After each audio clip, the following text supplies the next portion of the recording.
Coloquios con la doctora Jacqueline Malagón. Buenas tardes, amigos y amigas de Coloquios con Jacqueline Malagón. Qué gusto en este domingo estar con ustedes de nuevo. Siempre pensando, me paso la semana pensando a quién les traigo el domingo que sea de interés para ustedes. A veces no es necesariamente alguien que incide en la escuela o en el aula. A veces son personas que tienen actitudes que se transcriben verbalmente en conceptos filosóficos que tienen que ver con la educación o con el bienestar del ser humano, porque a fin de cuentas para eso es que trabajamos. Pero en esta semana yo vi en la prensa algo que me impactó de una manera muy fuerte. Vi un reportaje de una niña, podría ser 10, 12 años, que tenía el vientre, la barriga afuera, se había subido la camisa, le tomaron la foto, no se le veía la cara, no se distinguía quién era, y la niña estaba con la mano puesta sobre la barriga y podría haber tenido 7 meses de embarazo, por lo menos 6 o 7 meses de embarazo. Y lo que leí en la prensa me dio tanta pena que me pregunté si habíamos hecho bastante. Y cuando digo, y lo estoy diciendo en plural y primera persona, habíamos hecho bastante, porque yo he traído a este programa y a otro que tuve antes, había traído personas que se especializan o que conocen o que trabajan el tema de los embarazos de las adolescentes, que creo estamos en los primeros lugares en América Latina en los embarazos de las adolescentes. Yo en el ministerio he asumido una coordinación con la directora de orientación y psicología y unos médicos que conocen de eso. Bueno, inclusive uno de ellos es el doctor César López, a quien ya yo he traído a este programa en un par de ocasiones. Y el doctor López ha contado cosas que dan grima, cosas que duelen en el alma de uno conocer que una niña de 10, 12 o 15 años o que una de 17 se murió en el parto y dejó 3 niños huérfanos, de 3 padres diferentes. Ese tipo de cosas como que sacuden a uno y uno piensa, pero ¿cómo es posible? Bueno, pues miren, lamentablemente es posible. Y para hablar de qué podemos hacer y qué estamos trabajando y si vamos quizás a tener éxito en bien de las niñas y ver por qué salen embarazadas. Mi invitada de hoy es una amiga, es una ejecutiva en el sistema educativo y es la directora de psicología, de orientación y psicología, la licenciada Divina García. Divina, buenas tardes. Buenas tardes, doña Jackie. Siempre usted sabe que es un honor estar con usted. Y estar con usted es sentirse uno escuchado. Hoy mismo pensaba, ¿con quién uno puede hablar de las cosas que uno vive, de las cosas que uno ve en el sistema y que hay que buscarle soluciones? Por esas soluciones integradas desde salud, desde el Ministerio de la Juventud, el Ministerio de Deporte, Educación, Cultura. ¿Qué nosotros debemos hacer para educar integralmente a un niño y una niña? Esa mirada de tribu para educar a un joven en este siglo XXI, con tantos retos, con tantas cosas en contra de la educación, porque ellos tienen demasiadas cosas afuera que a veces son más atractivas que lo que nosotros le podemos ofrecer. Entre todos debemos buscar qué vamos a hacer con la juventud, cómo nosotros vamos a educar a los hombres dominicanos de que las niñas no le pueden hacer tanto daño. ¿Qué es lo que vamos a hacer para que los hombres de nuestro sistema, de nuestra cultura, cambien las creencias de que eso es correcto, porque todos sabemos humanamente que eso es incorrecto. Una niña de 12 años, ¿qué debería estar haciendo? Jugando. Una niña de 17 años, ¿en qué debería estar soñando? En ser médico, en ser abogada, en ser ingeniera, en ser arquitecta. Y usted le está troncando ese sueño. Le estamos llevando a donde no se debe, a vivir una vida que no es la adecuada para ellas. Y cuando usted me habla del doctor López y nos compartimos las cosas y las noticias, de verdad que uno se siente con tanta tristeza. El otro día la magistrada Dinaya Berías, que también es un reto que tiene muy grande, ante estas situaciones, ante las niñas que son violentadas, que uno tiene que pedir ayuda porque hay que asistirla, a veces rescatarlas de su propio sistema. O sea, un sistema, un papá, una mamá, un abuelo, un tío, está ahí para protegerla, para acompañarlas, para que ellas se sientan amadas, queridas, protegidas de su sistema. Y si su sistema es una amenaza, ¿quiénes podemos ayudarla? Pero fíjate, Divina, tus palabras me conmueven, me identifico totalmente con ellas. Sin embargo, bueno, un sin embargo que no es opositor, sin embargo yo pienso, ¿cuál es la raíz del problema?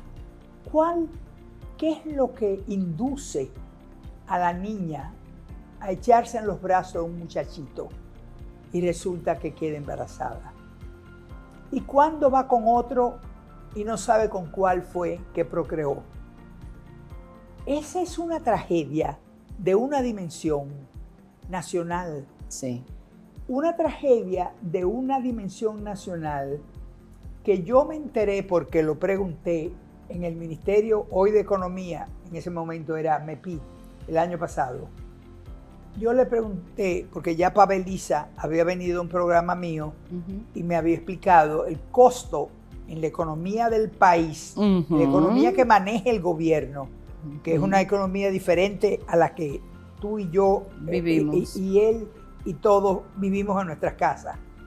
Pavel me dijo que los estudios que ellos tenían andaba por 40 o 50 millones de dólares.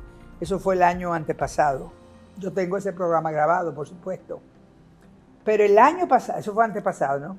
El año pasado, en el MEPIT tenía gente amiga y le dije, averíguame por dónde anda el costo de los embarazos de adolescentes, porque en el ministerio ya formalmente me permiten o me han dado la responsabilidad de coordinar, no dirigir.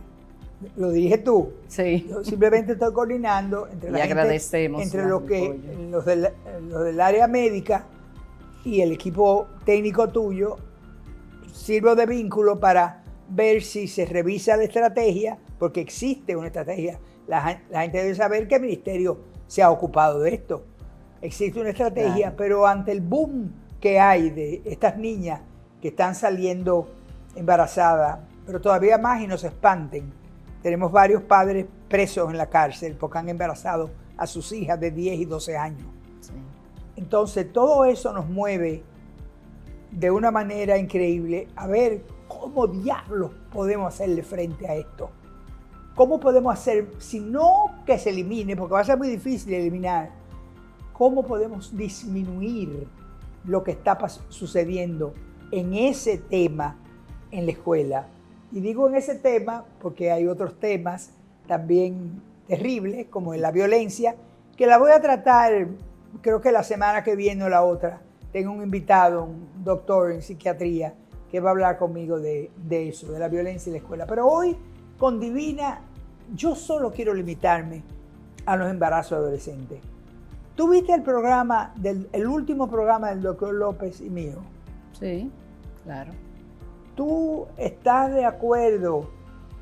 O tú, no, todo el mundo tiene que estar de acuerdo con el doctor López, pero ¿tú te diste cuenta cuando él hablaba de cómo estas niñas lo que tenían era que carecían de cariño, que no tenían amor, y el muchachito que le pasa la mano, le sigue pasando la mano y se la pasa la mano por todas partes. Y ahí es que viene el embarazo. Tú estabas diciendo ahorita, y mencionaste la familia, el tío, la abuela, el papá, la mamá, que tenían que darle amor en la familia a los niños. ¿Cuántos hogares tenemos donde se da amor? Aproximadamente, porcentualmente, por algún estudio. ¿Tú tienes idea? Bueno, claro, en la encuesta en hogar, en la última, de un 65% de niños que decían que eran educados con maltrato físico, verbal o psicológico, en la encuesta en hogar teníamos ahora mismo un 58%. Si nosotros tenemos 10.000 hogares, el 58% de 10.000, ¿cuánto es? Casi la mitad. O sea, no es que 5.800. No es que hemos rebasado, señores. Y este tema del embarazo en la adolescente, nosotros debemos mirarlo así, como dice el doctor López, como una situación económica, social, cultural. 240 millones de dólares el año pasado. Claro, porque 240 millones de dólares que las niñas salieran embarazadas y que no sabemos qué pasó con ellas. ¿Y qué pasa entonces después? ¿Usted cree que esos niños ellas lo aman, lo cuidan y lo quieren? La mayoría de las veces no quieren saber de ellos porque hacen lo que se llama la depresión posparto. No, y el rechazo al niño. Eso mismo, el rechazo al niño. Hay niñas, doña Jacqueline, que nos cuentan que ellas ni sabían que iban a quedar embarazadas así. O sea, eso no es lo que ellas sueñan, eso no es lo que ellas querían. Me ha dicho el mismo doctor López y otras personas que muchas de ellas dicen eso, que no pensaron que le iba a pasar y que se arrepienten. Pero hay algunas que toman cosas y logran abortar, pero no son la mayoría. Le iba a contar algo ahora. Cuéntame. Algo que en la Dirección de Salud Mental del Ministerio de Educación también estamos trabajando con un tema delicado, que es el tema de los niños que están naciendo con el síndrome alcohólico fetal. Dilo más alto para que todo el público lo entienda. Niños despacio. Que están naciendo con el síndrome alcohólico fetal. Son niños que nacen bajo peso, que tienen algunos traumas físicos o neurológicos, que es todavía más peligroso. Y vamos a tener la próxima generación de niños en la escuela posiblemente afectados cerebralmente. Afectados cerebralmente. Los niños de las niñas embarazadas que durante su embarazo vapean, usan drogas, cualquier tipo de droga, cualquier sustancia psicoactiva, que se automedican. ¿Alcohol? Por alcohol, con analgésicos. Entonces, a veces yo me pongo a pensar, cuando hablo con el doctor Elías Tejeda, con ese tema del síndrome alcohólico fetal, gracias a Dios que le voy a pasar esos dos contactos, tenemos dos especialistas en el país, una que acaba de llegar de España, especializándose en este tipo de traumas neurológicos. ¿A nivel de maestría o de doctorado? A nivel de doctorado. Y yo me pongo a pensar, ¿cuándo nosotros en este país habíamos pensado que no íbamos a tener que preparar para vivir lo que estamos viviendo? Aquí toda la vida la gente toma, porque eso es una... Eso es intrínseco al dominicano. Del dominicano. Eso es como bailar el merengue caña brava. Eso igualito. Eso, la gente de este país, esa es su cultura, de que así que se pone contenta y con eso que celebra. Pero bueno, pero ¿quién no iba a decir a nosotros que las consecuencias las vamos a ver con estas próximas generaciones de niñas que hay que educarlas? Y que esa inversión de 200 y pico de millones de dólares, el Estado tiene que estar claro que lo va a arrastrar por hasta tal vez cuando esos jóvenes tengan 20 o 30 años. No, que crece de año en año. Y que usted lo va a arrastrar porque usted está con un problema psicosocial y emocional serio que involucra la salud mental. Porque aquí todo el mundo habla de salud mental como los que tienen problemas, pero esas niñas pasan por un problema de salud mental. Primero, están desvinculadas totalmente de su cuerpo. Por eso que usted dice que la muchachita de 17 murió en el último parto, pero ya tenía 2 partos anteriores. Salvaron el niño, me dijo el doctor López. Salvaron en el parto. niño, la niña murió de 17 años, una jovencita, pero tenía 2 hijos más. Ese cuerpo y esa mente, y para eso podemos traer, se me ocurre a Soraya Mármol, que trabaja estos temas de violencia contra las mujeres y contra las niñas, experta, ¿verdad? ¿Cuáles son las consecuencias de una violación sexual en una niña? Es esa desvinculación de su cuerpo, de su mente, de su espíritu. Que esa es una niña que, si tiene conciencia de sí misma, que puede que no la tenga, pero si la tuviera, la niña lo que de seguro desea es la muerte. Ya usted la mató. Quiere morirse. La mató en vida. La mataron en vida. Por eso no quiere esos niños, por eso es esta generación que vamos a tener. Uno dice de que también popularmente la gente me dice, no, eso es el ciclo de la pobreza. Bueno, pero el ciclo de la pobreza es que yo, que lamentablemente tengo un hijo a los 15, a los 16, mi hija va a repetir esa historia porque está en el sistema. Porque si nosotros no lo abordamos integralmente, esa mamá ya desvinculada de su realidad, tiene una niña que ella tampoco le puso atención, no la quiso, no la amó, no la cuidó, no la protegió. ¿Qué va a hacer esa niña? Le va a repetir la historia. Por eso que uno dice que es sistémico, que es cultural, que es un ciclo de pobreza. El ciclo de pobreza, señor, es la historia del sistema repitiéndose. El ciclo de pobreza es mi sistema llorando el dolor de mi madre, de mi abuela, que vivió la misma situación. Que es la realidad. Que es la realidad de hoy. Entonces, usted tiene una abuela con 35 años, que es donde apenas una mujer comienza. El artículo. Claro. Sí. El reportaje lo decía, de una niña que a los 35 años era abuela. Yo tengo una amiga, doña Jacqueline, que a los 12 años salió embarazada. Y ¿tuvo el niño? Tiene 3, pero ella tiene 42 años y tiene ya un nieto de 9. ¿A los cuántos años su hija salió embarazada? A los 15. Bueno, fíjate una cosa. Yo me alegré mucho cuando la doctora Shecker, cuando Ansel, me dijo que trabajara contigo acompañándote. Yo me alegré muchísimo porque me acordé que tú y yo habíamos trabajado juntas, en APEC fue, ¿verdad? Sí, señora. En APEC habíamos trabajado juntas. Yo no recordaba tu nombre, pero de la cara sí me era familiar. Y nos hemos encontrado a lo largo de la vida, hemos renovado el cariño y ha crecido ese cariño entre nosotros. Sí. Ha crecido no solamente por la confianza que nos tenemos, esto es una confesión, por la confianza que nos tenemos, sino porque compartimos los mismos ideales. Y en este momento nos une una obligación tremenda a las dos. Y es cumplir con el mandato que nos han dado de revisar la estrategia de la prevención de embarazos de adolescentes y haber contado, porque conseguí accidentalmente o por mi ginecóloga, el nombre del doctor César López.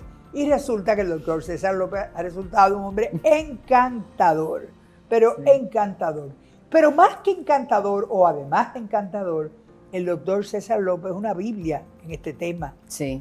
Él es el coordinador de la cátedra ginecobstetra en el INTEC, tiene su consultorio de gineco-obstetricia, pero el doctor López sabe de este tema de los embarazos adolescentes como si fuera un tema que hubiera sido lo principal de su vida.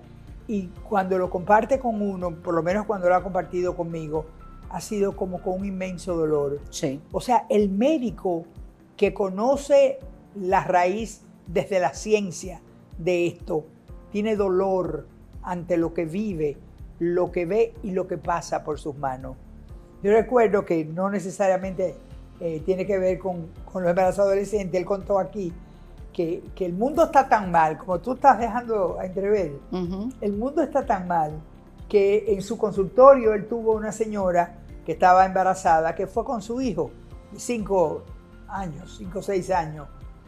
Y en el consultorio la mamá le dijo algo al muchachito y el muchachito le dio una bofetada a la mamá de 5 o 6 años. Y tenía que ver con el celular. Y el doctor lo contó con una pena, pero con una pena, como nos contó, y esto yo sé porque lo he hablado después contigo, el estudio de Canadá, que dice que las niñas que, tú sabías de eso tanto como él, que salen embarazadas en la adolescencia, tienen posibilidades de muerte más temprana, claro que sí, que las que no salimos y embarazadas. de contraer el cáncer uterino. Sí, pero además del cáncer uterino hay una serie de desviaciones Sí, hormonales, orgánicas, hormonales, claro. O sea, biológicamente ya tienen un daño. Sí. Vamos a olvidarnos del muchachito. El muchachito está ahí, ¿qué vamos a hacer con el muchachito? Lo hablamos ahorita. Vamos a hablar de ella. ¿Cuáles son los daños primero en su cuerpo? Dilo tú que sabes más que yo. Para que las madres tengan, las que nos están oyendo, a ustedes madres, ustedes maestras, para que sepan la tragedia que estamos sembrando en las niñas del país, con el agravante, y ese es otro tema, con el agravante de que las universidades están llenas de mujeres. Eso va a tener un problema social muy fuerte en la familia de mañana, una familia que se va desmoronando, no porque haya cada vez más divorcios, sino porque hay cada vez menos matrimonios. Entonces ya son las uniones libres y la mujer está que se está graduando en las universidades, en las mejores o en las que sea, esa le dice al compañero o al esposo o al marido, tú quieres un carro este año, fíjate, el mío viene primero, pero yo, no, espérate que ganamos los dos. Eso va a ser otro problema, Sí. Eso va a ser otro problema que va a repercutir, pero vamos de nuevo, que vamos a hacer un programa sobre eso. Voy a conseguir las estadísticas con las universidades, algunas que las tienen. Vamos de nuevo a la niña. ¿Cómo se están comportando en la escuela? ¿Qué está haciendo la escuela? Yo leí la estrategia que tú me pasaste, pero yo no me voy a poner a dictarla ni a repetirla. Tú dile a nuestra audiencia, hasta ahora, ¿qué ha hecho la estrategia que pueda resolver la vida que destruye esa niña al salir embarazada del papá o del amigo a los 10, 11, 12 o 13 años? Sí, usted me puso a pensar una conversación que sostuvimos con el tema de cómo afecta la salud física, emocional y mental de esa niña. Primero, comenzando por el abuso sexual que vive. No necesariamente esa niña, como me quieren a veces decir en los expedientes, cuando hacemos la denuncia, que esa niña decidió o se enamoró de ese hombre adulto. La palabra sería siempre enamorar o podríamos usar la palabra seducir, que él la sedujo. Claro, y la manipula hasta llegar a conseguir lo que quiere, violentarla sexualmente. ¿Y cuál es la experiencia tuya? Que eso no lo sé, no me di cuenta, no lo revela el estudio o me pasó desapercibido a mí. Esa niña, ¿cómo se percibe a sí misma? ¿Cómo en la escuela, porque cuando son incestos, la práctica nos dice, la vida nos dice que generalmente no lo confiesan, porque les da vergüenza decir que el papá la embarazó, o que el abuelo la embarazó, o que el tío o que el hermano la embarazó. Entonces, la pregunta es, ¿cómo podemos percibir en el momento en que la niña se da cuenta que está embarazada, pensando o no pensando en los casos incestuosos? ¿Qué es lo primero que le llega a la escuela? Lo primero es un cambio de conducta, claro, y a un ausentismo marcado. Comienza en la misma aula a tener cambios de humor, caen en depresiones al principio. Regularmente el maestro, el docente, que le quiero dar las gracias a los docentes, porque al fin y al cabo viven esas experiencias y acompañan a estas niñas en esos procesos.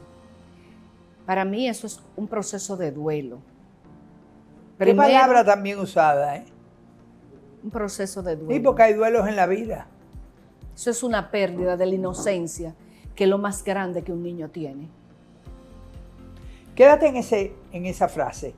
Quédate en esa frase porque nuestros patrocinadores, el Banco Central, el Banco Popular, CDN, que es el canal de noticias de los dominicanos, me obligan a que hagamos una pausa y que nuestro público no se vaya.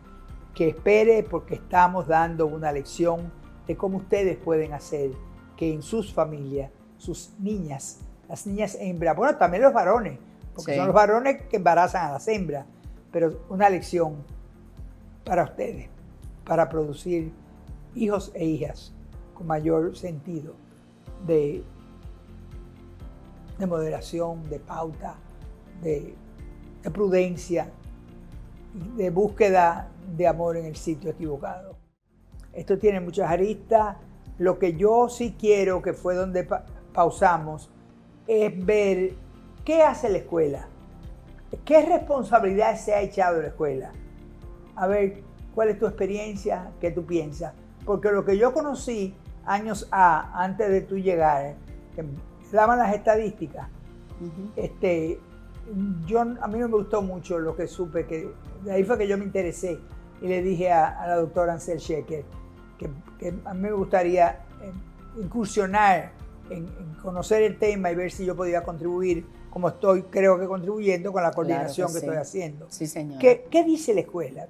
Tú que tienes cientos de orientadores y miles de psicólogos en la mano. Mire, a los orientadores y a los directores que también se impactan con sus situaciones. A veces solamente nos queda coordinar los procesos. Desde la dirección, usted sabe que existe un protocolo de actuación ante estas situaciones que involucra Procuraduría para las denuncias, que involucra CONANI para a veces cuando hay que retirar esas niñas para protección de ellas mismas, a veces lamentablemente de la propia familia. Tenemos una intervención a través del GANA bien interesante y una ruta bien clara de lo que hay que hacer. Pero ya el daño pasó. Entonces, desde el Ministerio de Educación trabajamos en la prevención. Tenemos una estrategia que se llama ESI en Valores, Educación Sexual Integral en Valores, que tiene sus guías, que tiene sus procesos. Capacitamos desde los directores regionales, distritales, de centro educativo, sensibilizándolo en el tema de creencias, de valores, de equidad, de derechos humanos. Esto es un tema que tiene muchas aristas, la ley 136 de protección al menor, hay que dársela a conocer a todo el sistema, a la población dominicana. Y dentro de la estrategia está el acompañamiento para que estas niñas no deserten de la escuela. Pero usted sabe que en muchos de esos casos eso es difícil. Para mí, la gran mayoría se van de la escuela. Casi me atrevería a decir el 98% se van de la escuela. Lamentablemente. Aunque hagamos el esfuerzo de acompañarlas, de asistirlas. En una escuela, en un distrito, a veces tenemos al mismo tiempo 3 niñas violentadas sexualmente, 2 y 3 niñas embarazadas. ¿Qué más podemos hacer? La pregunta que yo me hago siempre es ¿qué más podemos hacer?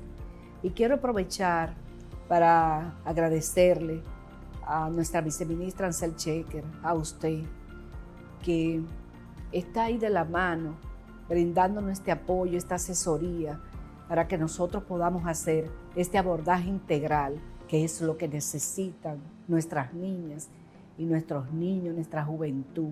Necesita una intervención integral. salud, educación, la parte social. Lo que tú decías al principio, juventud, deportes, cultura. Integral. Tenemos a veces muchas situaciones, pero también hay que decir que esta sensibilización que a través suyo está llegando al doctor López, a la doctora Fermín, a la doctora Carrión, esto que ahora se suma el doctor Reyes, vamos a integrar al doctor Rafael García del Instituto de Sexualidad Humana. Yo hablé con él ya. Qué bueno. Porque él trabajó conmigo en APEC, que fue director. En INSAPEC. Nos recordamos los dos con mucho cariño cuando hablamos. Sí. Tiene unas investigaciones, sobre todo en los territorios y de las universidades, bastante interesantes. ¿De qué pasa? Dijo, me mandó unos libros, pero no me lo ha mandado.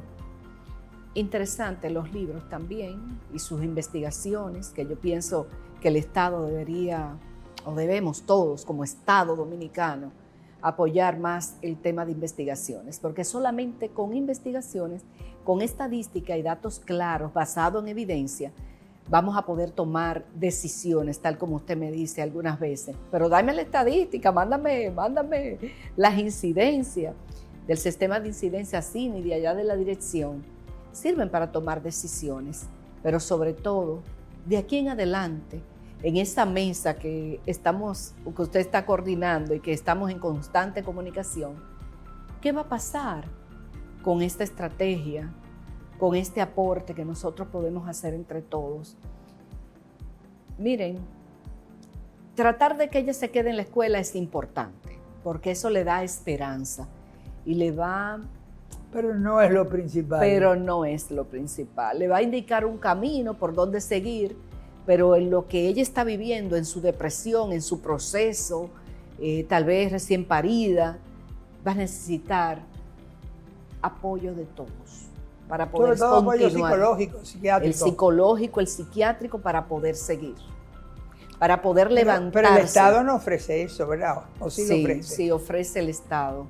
Tenemos a través del Sistema Nacional de Salud una voz de alerta. Quiero agradecerle a la doctora Fermín y a todo su equipo del Sistema Nacional de Salud. Ahí es donde está el doctor López y la doctora Carrión. Exacto. La verdad es que yo no he encontrado 3 profesionales, en este caso de la medicina, que de una manera tan desinteresada, de una manera tan voluntaria, de una manera tan generosa y solidaria, nos hayan dicho, cuenten con nosotros, que vamos a ver si sacamos adelante una mejor oportunidad para que las niñas triunfen en la vida. Así es. Y no vivan un drama que es mortal para todas. Así es, y para la sociedad. Porque el detalle es que esas niñas que están afectadas, señores, son parte de nuestra sociedad. Sí, están insertadas en la sociedad. Y esos niños que lo vemos a veces maltratados, rechazados, también son los hombres de mañana que van a maltratar a las mujeres y que son víctimas de la misma violencia y que nosotros queremos a veces expulsarlo, rechazarlo. Pero ¿cómo se siente un niño de 10 años, 12 años, 15 años, que su mamá apenas tenga 32 años o tenga 35 años? O sea, se ven prácticamente, señores. Su mamá no, su abuela. O la abuela, parte de la misma generación a veces. Y de una generación a la otra. Tiene que haber algún tipo de aprendizaje, tiene que haber un espejo. Mi mamá me enseñó cosas que yo le transmito a mis hijos. Y si yo no aprendí eso, ¿quién se lo va a transmitir? Los niños tenemos que educarlos con amor y límites. Hace años hay estudios, programas de las Naciones Unidas, de una de sus agencias, de UNODC, de UNOC, una agencia que trabaja solamente prevención de uso de sustancias psicoactivas y eso. Hace años que nos dijeron que las evidencias dicen que por cada $1 que uno invierta en salud mental, si invertimos 10 centavos en prevención, vamos ganando todos. Yo te iba a mencionar algo, no tan elocuentemente como tú lo has puesto, pero hablando con el doctor López y y con otras personas. El doctor Reyes, ya hice contacto con él es el que va a grabar conmigo, pero yo quiero que sea el tema de violencia. Sí. Porque le están dando, yo no me atrevo a decir que en la prensa le están dando más espacio a la violencia que a los embarazos. Quizás sí, porque la verdad es que vivimos en un mundo violento. Y no es violento aquí, es violento en todas partes. Claro. La violencia más que ver las guerras que no tienen sentido. Se pone a analizar desde el punto de vista geopolítico, desde el punto de vista económico, desde el punto de vista puramente político. No tiene sentido lo que está pasando entre Ucrania y Rusia, sí, o lo que Israel está haciendo con los palestinos. Son cosas como que uno estudió historia, estudió geografía y estudió psicología, y como que uno no entiende qué es lo que está pasando, es medio difícil. Sí. Y si extrapolamos eso y lo traemos a la República Dominicana, bueno, aquí entonces ya somos ignorantes. Somos ignorantes porque yo, la verdad es que estoy a punto de declararme como un loco. Por ahí dijo que yo no sabía leer. Estoy a punto de decir, miren, es verdad, que yo no sé leer. No sé leer porque leo y no entiendo. Y el que no entiende cuando lee es un ignorante y no sabe leer. Porque lo que está reportando la prensa, que eso sí le agradezco a la prensa, y me imagino que a ustedes también, claro, en el ministerio, estoy segura que sí, desde el ministro para abajo, tienen que agradecerlo, que pongan sobre el tapete del escenario de la nación, de la sociedad dominicana, esos hechos para crear conciencia, como por ejemplo nosotros en este programa hoy. Pero no somos tú y yo, hay muchísimas tú y yo que están haciendo lo mismo que estamos haciendo nosotros, porque lo vemos en la prensa o nos invitan a esos espacios. Sí. Entonces parece como que no es suficiente. ¿Dónde está el fallo? ¿Qué está pasando en la escuela? Cuando yo supe de esto, yo pregunté, ¿y qué pasa en el aula? ¿Y cómo hacen con la niña que tiene una barriga grande y no se ha ido de la escuela? No, se le pone un pupitre como especial, y entonces se tiene siempre alcohol y algodón para si la niña marea o le da náusea. Sí. Y se le da y se le pasa la mano, enseñarle se le acompaña con sus tareas. Exacto. Se les recuerda cuando tienen que ir al hospital a hacer su chequeo. Me parece maravilloso, pero la muchachita que está al lado, que la maestra la recibió con un truño en la cara, y esa muchachita también le falta el cariño que esta buscó con una barriga. Pero la muchachita que está al lado debe decir, pero para que me quieran, para que me atiendan en la escuela, para que estén pendientes de mí, para que me ayuden con la tarea, para que me busquen una silla más cómoda, tengo que salir embarazada. Se lo preguntan. Digo, la lógica me dice a mí que se lo pregunten. Yo no sé si estoy equivocada, Divina. No sé si estoy equivocada. Pero si yo estuviera sentada frente a un científico, y ese científico es en educación, y yo creo que sé tanto como él, y él recibe el agua, el café, el pastelito, que yo sé, y a mí no me lo dan, yo voy a decir, pero qué injusta es la vida. Sí. Este señor es igual que yo, todos somos iguales ante la ley. ¿Por qué a mí no me traen el pastelito, me dan el agua y me dan el café? Sí. Estoy diciendo una cosa de lo más estúpido que puedo decir, pero yo estoy dando un mensaje, yo creo que la gente me entiende. Entonces, ¿cómo manejamos en el aula? En el aula, Divina, ¿cómo podemos manejar? ¿Qué le podemos plantear al doctor López, a la doctora Fermín, a la doctora Carrión y al doctor Reyes? ¿Qué le podemos plantear que nos ayuden a quizás la estrategia que tú tienes, que encontraste en la escuela o que tú la has mejorado? Quizás está bien, y es que falla al aplicarla porque se escapa a las manos de lo serio que es el problema. Porque esto no es un problema en la escuela, esto es un problema de la familia. Es un problema de la familia. Eso tiene que quedar bien claro. Problema familiar, los problemas cultural, de salud mental no son problemas de la escuela. Que en la escuela pueda aprenderse para sanar de la salud mental de la que se... Pero la escuela no es el centro, el nido para cultivar el amor que las niñas carecen y que las lleva a una cama a desgraciarse para el resto de su vida. Así es. Yo creo, yo no sé si tú piensas igual, antes de que me digas lo de cómo estamos haciendo hoy en el aula, porque esto fue hace un par de años que yo me enteré y fui a ver, yo me pregunto, ¿cómo nosotros podemos abordar que a través de las personas que ustedes preparan, hay orientadoras y psicólogas en todas las escuelas? Cuando digo todas me refiero al 100%. No, señora, 100% no tenemos aún. ¿Qué porcentaje más o menos? Tenemos unas 10.000 orientadoras y psicólogas. Pero algunas... Entonces, hay 8.000 escuelas. Casi, no, hay 10.000 y pico de escuelas. Ah, bueno, sí, la doble tanda. El y eso. detalle es que la tenemos algunas todavía itinerantes. Itinerante es que una escuela con pocos alumnos, esa orientadora va 3 días a una escuela y va 2 días a la otra.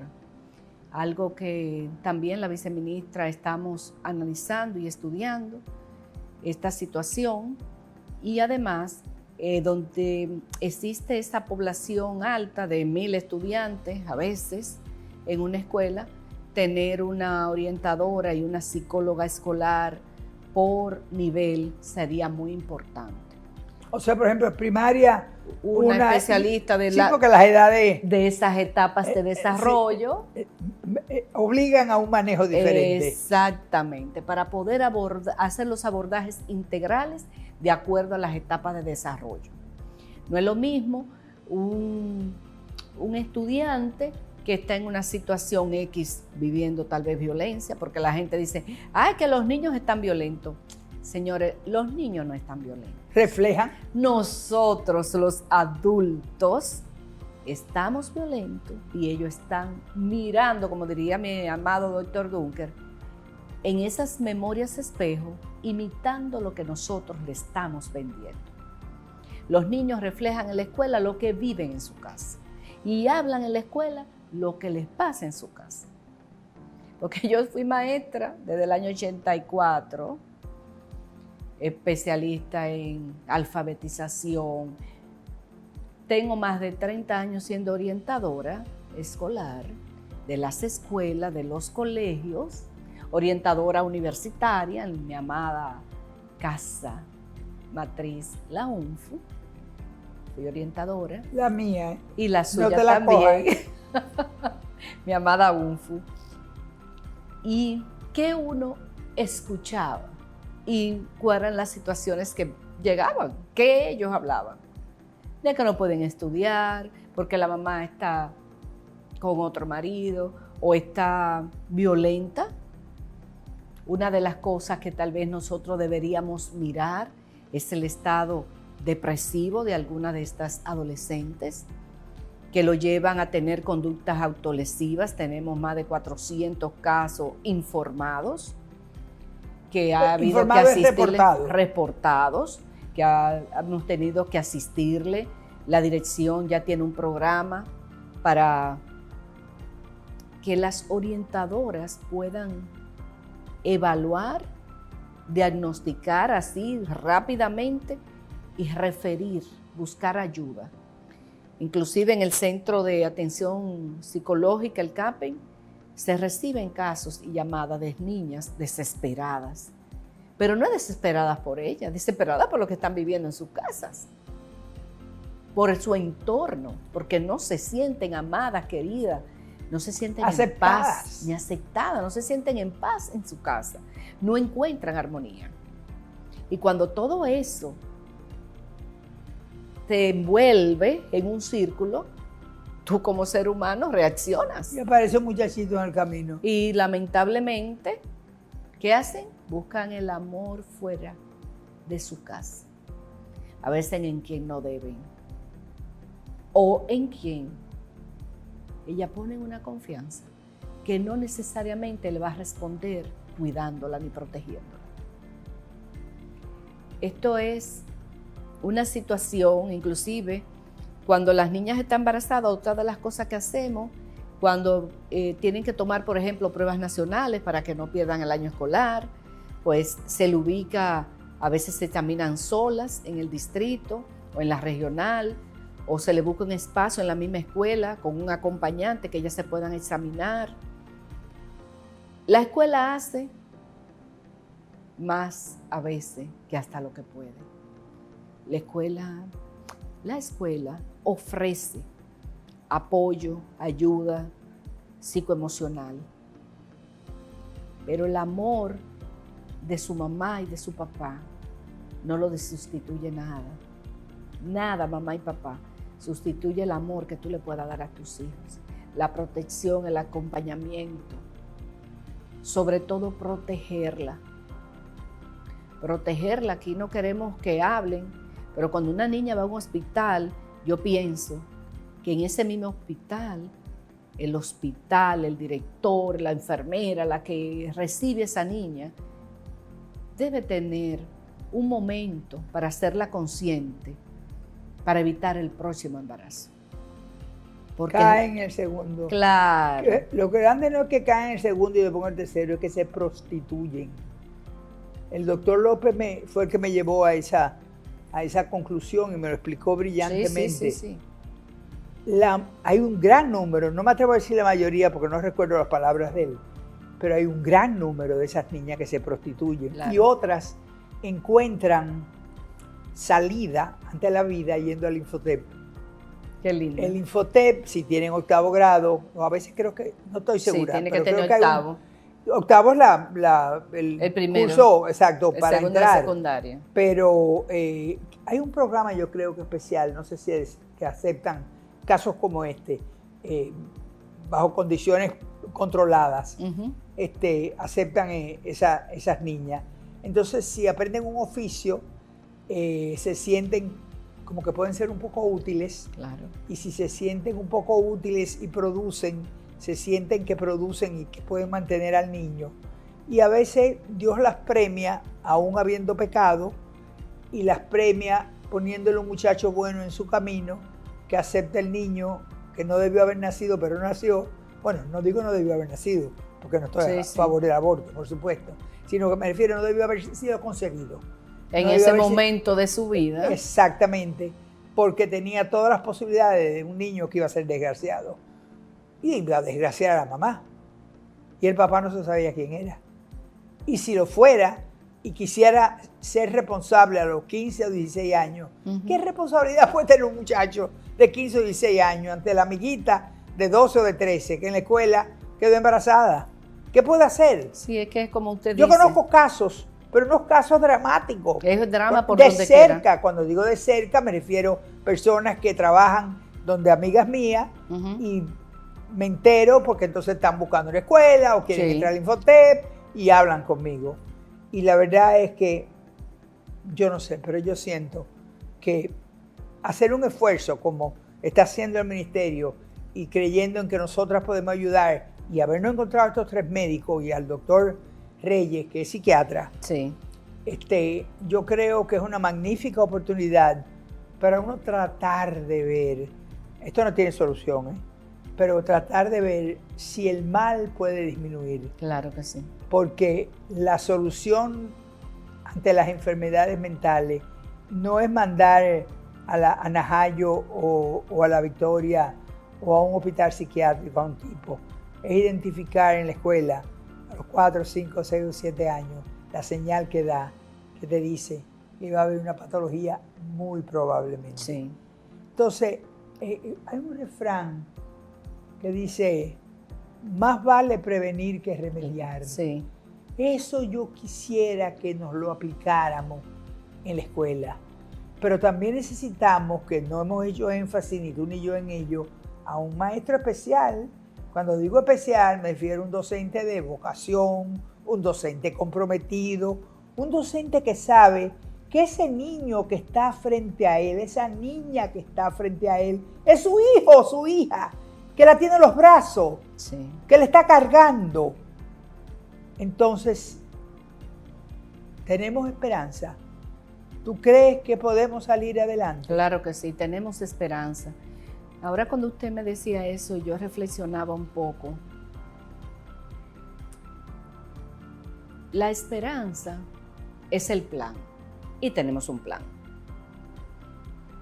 Tenemos personas dispuestas a ayudar, tenemos apoyo del señor ministro, de nuestra viceministra, y la esperanza es sembrar esa semilla y cuidar esa matita, abonarla, quitarla del sol si se está medio chicharrando la hojita, sacar esos niños de esos entornos vulnerables a tiempo, abrir los ojos, el docente, de cuando una niña, un niño viene y te pide ayuda. A las orientadoras quiero decirles gracias y sigan así, fuertes y valientes. Denuncien las situaciones, porque solamente así vamos a salvar una vida. Y vamos a cerrar pidiéndole a la doctora Sheker y al ministro doctor de Camps que esa joven que tú mencionas, que vino graduada de España, dijiste que es doctora y que te ha impresionado su formación. Vamos a buscar, Ansel, Luis Miguel, vamos a buscar gente que saben, gente que conocen cómo se pela la naranja. En Puerto Rico dicen, ¿qué tú haces? Yo, mondando la china para que otro la chupe. Óigame lo que significa eso, ¿eh? Entonces, no vamos a mondar la china para que otro la chupe. Vamos a pelar la china para lo dulce que tiene la china. Seamos nosotros que nos alimentemos de la vitamina C que tiene la china. La china me refiero a la naranja. Y con todo eso tengamos en la escuela un mejor ambiente, podamos tener niñas que no carecen de amor, porque el docente que estamos preparando claro que tiene sí. que entender. Yo he hablado mucho con Víctor Mártir y con Andrea y su grupo y Ramón, y ellos hablan de los profesores Ángel Español, habla de los Darwin Caraballo, hablan los de Consuelo, los del Colegio del Carmen. Hay muchísimas escuelas buenas. Sí, Cada vez que dicen que la educación no sirve, y la educación no sirve, y hay que hacer la escuela, y esto no vale la pena. Hay muchas no saben el escuelas. golpe mortal que nos dan a nosotros, como si quisieran que tiráramos la toalla. Pero no podemos tirar la toalla. Mientras haya la esperanza de salvar una vida, Así valió mismo. la pena haber vivido para que esa vida fuera mejor. Entonces vamos a esperar, el trabajo vamos a seguirlo con el doctor López y las doctoras, y tenemos reunión con ellos, y ya pronto debemos salir con una política, yo no quisiera llamarle estrategia, yo quisiera llamarle política de prevención de embarazo, y nada, presentárselo al doctor de Camps, a la doctora Sheker, y posiblemente vaya al Consejo Nacional de Educación. En el Consejo Nacional de Educación la defendemos para ver si disminuimos las niñas cuyas vidas trágicas podemos salvar. Señores, buenas tardes. Como siempre les digo, el tiempo en televisión es fatal, por no decir mortal. Se nos va el tiempo, pero no se nos va la vida. Se nos va la esperanza de construir en las mentes de ustedes posibilidades de salvar niñas que quizás están en el camino de no caer en lo mejor. Entonces, ha sido un placer, como siempre, hablar con ustedes. A mi amiga divina, a la directora, a la ejecutiva del ministerio, a la colega, le doy las gracias por haber venido, haber compartido no solamente su trabajo, lo que ha compartido son sus sueños, sus principios y sus creencias, y lo que hace para evitar lo que hemos denunciado. Y ustedes dejan este programa hasta el domingo que viene, su postre de los domingos, recordando a la maestra. Educar es enseñar a vivir mejor. Buenas tardes.